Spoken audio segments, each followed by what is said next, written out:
Adolf Zavrtanik je bil rojen v Gorici, kjer je končal osnovno šolo in se izučil za trgovca. Ker tam ni našel dela, se je preselil v Trst, kjer je odprl trgovino z živili. Ta trgovina je kar dobro delovala vse do Prve svetovne vojne. Medtem se je on tudi poročil, spoznal je Tržačanko, Džemo Babuder, poročila sta se pa v Solkanu. Potem je prišla Prva svetovna vojna in trgovina ni več prinašala dobička. Zato sta zakonca s 4 hčerkami iskala boljše življenje v Avstriji. Leta 1916 je vzel celotno družino in odšel v Graz. V predmestje Puntigam, tam je bilo to pokopališče in on je bil tam kot nek grobar. S denarjem, ki ga je tam dobil, je skušal preživeti družino.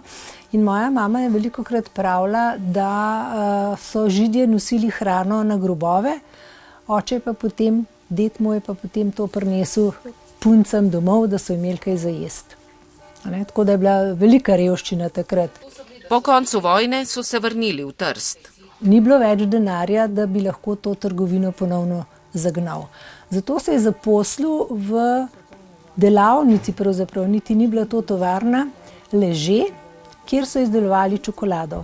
In tam se je on naučil tega poklica. A prišla je nova nesreča. Potem pa, ko so požgali Narodni dom, on je bil Slovenc, niso se počutili varne, to je bil mešan zakon, ki tudi takrat ni bilo najbolj ugodno, in so se preselili v Slovenijo. Zakaj v Lesce? Baje, da ko so se vračali iz Graca, so morali tu prestopiti in čakati na vlak. In moji noni je bilo to tako všeč, ta vas, da je rekla, če pa moram v Slovenijo, grem pa samo tja. Stanovanje so našli pri nekem kmetu. In tam je nono že začel s prvimi izdelki čokolade. Kar v hlevu je pripravljeno preprosto delavnico in tam je začel delati čokolado. Baje, da je kar iz tulcev granat naredil prvi stroj za mletje kakava, ker včasih se je čisto vse delalo. Kasneje je nona po svojem bratu podedvala ena sredstva, kar precej, in so začeli graditi to tovarno čokolade, ki je stala do leta 2006. Takrat so jo potem porušili in zgradili trgovino Tuš. Tovarno so začeli graditi leta 1922, kar velja za uraden začetek takrat imenovane tvornice čokolade Adolf Zavrtanik. Spodaj so delali čokolado, zgoraj je družina živela. In to čokolado so potem, kot je mama pripovedovala, prodajali po sejmih, pa malo po trgovinah. To niso bile zdaj kakšne velike tablice čokolade, to so bile bolj majhni izdelki, srčki, ribice. Pa tudi poleti, ko so bili Karadžordževiči na Bledu, so redno obiskovali, potem ko je bila že tovarna zgrajena, to trgovino in prodajalno. Ponavadi je prišla kraljica s sinovi, dvakrat je bil pa menda celo kralj. Kako pa je bilo med drugo svetovno vojno? Je obratovala tovarna? Zelo malo. Delajo je samo moja mama in ded, ker pri nas je bilo tako, bili so skot pod nadzorom in ene in druge strani. In najstarejšo sestro, to, ki je potem vodila tudi delavnico, so Nemci izselili v Srbijo in v njeno stanovanje, točno nasproti našega stanovanja, naselili Nemca. Najprej enega zdravnika, potem pa enega oficirja, ki je bil pa zelo trd. Konec druge svetovne vojne družini ni prinesel nič lepega. Tovarno je nova oblast nacionalizirala leta 1946. Takrat je bila rojena naša sogovornica. Zakonca in vse 4 hčerke so še naprej delali v tovarni. Direktorja so takoj postavili 2 iz vasi, ampak to sta bila kmeta, ki nista imela absolutno nič pojma o tem, kaj, kako se čokolada dela. Spomnim se moje mame, ki je rekla, meni je najbolj groza, ker moram hoditi z njim na sejem, ker me vedno blamira, prav govori o formulah, govori o ne vem čem. Je rekla, jaz se zdržim stran in ga prosim, da naj se čim manj pogovarja. Kako pa se je vaš nono počutil, ko so njegovo tovarno nacionalizirali? Težko bi rekla, kako se je počutil, ker mi se pravzaprav o tem nismo nikoli pogovarjali. zakaj so jo nacionalizirali, kako je bilo. Vedela sem samo to, da so morali ostati v službi, a ne. Drugega pa pravzaprav ne. Pa to mi je mama vedno naročala, da ne boš kaj vzela, da ne boš vzela kakšen košček čokolade. Tovarna je imela ves čas tudi težave z dobavo surovin. Najhujše je bilo po vojni, ker je bilo treba dobiti za vsako stvar iz Beograda dovoljenje za uvoz. A ne? In ni bilo deviz. Spomnim se en čas, ko ni bilo kakavovega masla za dobiti. No in potem kaj narediti in moj nono se je spomnil, da bi pa neke rastlinske maščobe uporabljali in je na tablici čokolade pisal: ni je čokolada. Sicer življenje za družino ni bilo prijetno. V tem delu stavbe, kjer smo mi imeli stanovanje, je bil hodnik, polovica, desna stran je bila stanovanja, leva so pa potem oni si naredili jedilnico za delavce in veste, kako je to, če je cela tovarna na tvojem hodniku, a ne. Se pravi, v bistvu niso imeli nekega spoštovanja do njega?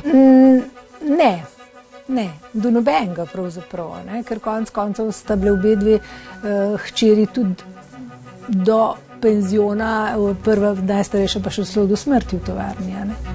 Tudi v vasi niso bili sprejeti.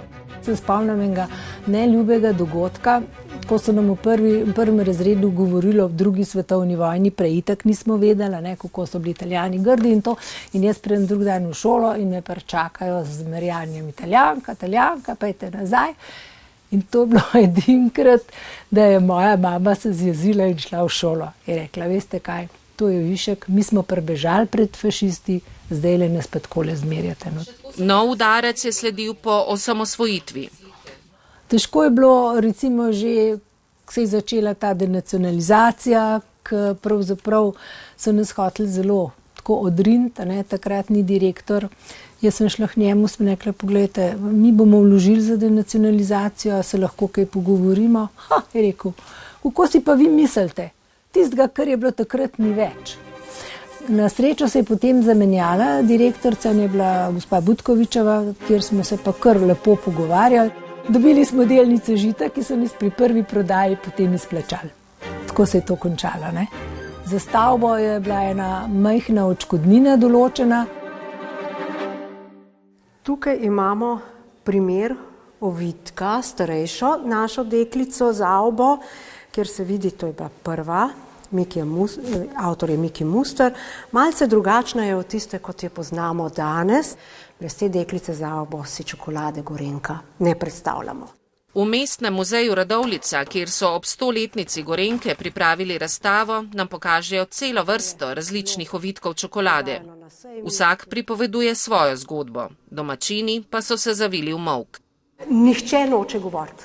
To je stvar, ki tišina je. Ne?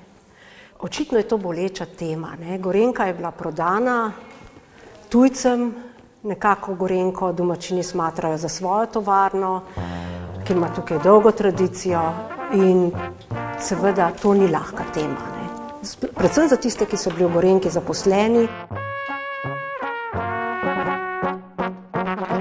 Delavci seveda novega lastnika sprejemajo z strahom, to je zmeri tako. Jaz bom rekel, marsikdo je že tega navajen, ker pred 10 leti se jim je dogajalo isto. Ne vejo, kakšna bo prihodnost. Predstavniki sindikata kmetijske in živilske industrije so se pred kratkim srečali z vodstvom Žita. To je izjavo za našo oddajo zavrnilo. Na sestanku smo bili obveščeni z prenosom delavcem v novo podjetje, ki se bo imenovalo Gorenjka Šumi, ki ga bo tudi kasneje, kjer bo sporedena prodaja samemu novemu lastniku. Delavci bodo prevzeti po zakonu, se pravi, da jim bodo pravice ostale 1 leto, takšne kot jih imajo sedaj. Tudi plača, tudi upoštevala se bo 1 leto še podjetniška kolektivna pogodba. To je to, kar je bilo zaenkrat obljubljeno. Koliko pa je tu še delavcev? Točne ocene nimamo, koliko delavcev bo prenešenih, ampak nekje, mislim, da nekaj čez 100, tam okrog 100 recimo. Kakšni so načrti novega lastnika Rusmirja Hrviča, ni znano. S bosanskimi predstavniki še zaenkrat nismo imeli nobenih stikov, tako da še jih ne poznamo.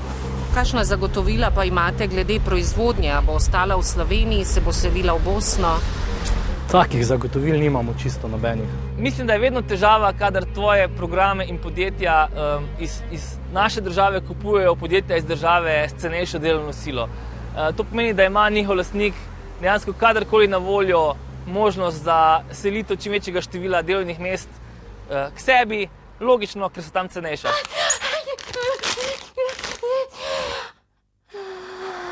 Za tegobe vseh vrst. Gorenjka. Gorenjka je že zadnjih 10 let, odkar je žito prevzela hrvaška Podravka, ki je v večinski državni lasti, stagnirala, opozarja agrarni ekonomist Aleš Kuhar. Nov lastnik desetletje je zdaj v bistvu izčrpaval to blagovno znamko, to z vidika, bi rekel, marketinške pozicije, kot tudi z vidika položaja na trgu, tako da to je v bistvu en tak žalosten konec. Jaz mislim, da bo to v nekaj letih, če ne prej, ugasnilo. Zagotovo ni bilo to kupljeno zaradi blagovne znamke. A kaj pa to pomeni sploh v luči celotne te naše živilsko-predelovalne industrije? Ja, nič dobrega, ne? Če pogledam 10 največjih podjetij živilske industrije v Sloveniji, 7 jih je v tuji lasti, večinoma v lasti hrvaške kapitala, Nizozemci, Francozi, Ukrajinci. V kontekstu žita pa velja omeniti, da je bil žito le en člen, le en del v procesu, ki se vodi 10 let, torej v kapitalski operaciji vodeni iz Zagreba, v kateri so hrvaška živilska in prehranska podjetja v slabem desetletju praktično v celoti zavladala slovenski prehranski verigi, tako živilskim podjetjem kot trgovskim podjetjem. Prodaja žita se je zgodila v procesu sanacije bančnega sistema, kjer se je politika ravnala zelo hitro, promptno, verjetno z zelo malo lastne iniciative, ampak nedvomno rezultati niso ugodni za Slovence. Izvirni greh sega v leto 2013, ko je vlada Alenke Bratušek z ministrom za finance na čelu Urošem Čufarjem pripravila seznam 15 podjetij v državni lasti, namenjenih za prodajo. Ob žitu je zame osebno najbolj problematična prodaja takratne nove KVM za znesek, ki je bil manjši od četrtino tistega, kar je pozneje oziroma kar je tik pred tem država vložila v banko v obliki dodatnega kapitala, torej ne država, ampak vsi mi davkoplačevalci. To je le en pokazatelj, da se odločitve v Sloveniji v politiki pogosto sprejemajo zelo, zelo kratkoročno, sprejemajo se pod pritiskom različnih lobističnih interesov. Očitno, da smo Slovenci bolj kot ne rojeni za izvajalce, da ne rečem hlapce, kot pa za lastnike, upravljalce premoženja. To je pa kar ostra ocena. Ja, ne morem drugače reči. In da smo si v Sloveniji dovolili, da smo v bistvu bolj kot ne vse velike živilska podjetja prodali tujcem, mislim, da ni pravi sistem, da smo, ko nam grozila trojka, kar tako vrgli v stran eno tako podjetje, kot je žito, ki nam peče kruh, osnovno človeško potrebo, ni prav, no. In kaj menite zdaj, kakšna usoda čaka Gorenjke? Jaz se bojim, da bojo počasi vse skupaj ugasnilo. Kaj mislite, kako bi se vaš nono počutil, če bi to videl danes? Kaj se dogaja? Mislim, da nobeden od teh, ki so delali, ki so to spravili gor, se ne bi dobro počutil. Ker v bistvu to delo, ki so ga vlagali, zdaj ni nobenega rezultata več. Ne? To je tako, kot gre vse nekam v franže, tako bo tudi to, se bojim, šlo. Čokolada je sladka, ampak v bistvu je pa ta zgodba zdaj nekako... Pa grenka. Je pa grenka čokolada, ja.